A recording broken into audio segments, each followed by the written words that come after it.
Mindfulness, a concept that's discussed quite a bit now in terms of psychology, positive psychology. And we'll talk a little bit about mindfulness and being able to keep our minds more in the present and give you hopefully a practical way of doing this.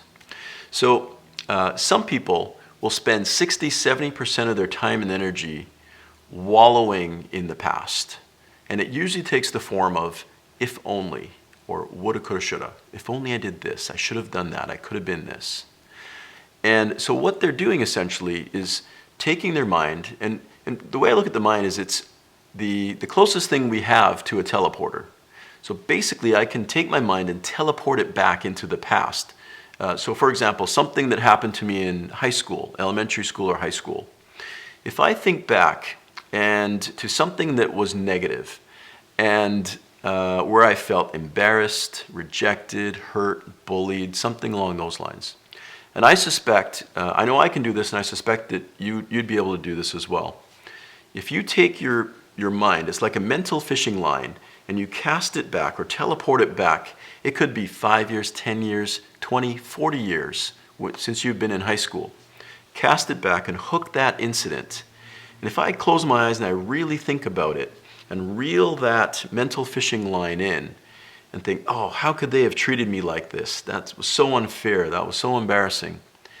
Right here, right this very minute, I can actually bring that past experience, put it into my mind, and begin actually feeling the physiological effects. My heart rate going, my muscles clenching, my stomach churning, feeling anxious, feeling angry. That's how powerful our mind is. The ability to go back and pull something from decades ago and bring it into our present.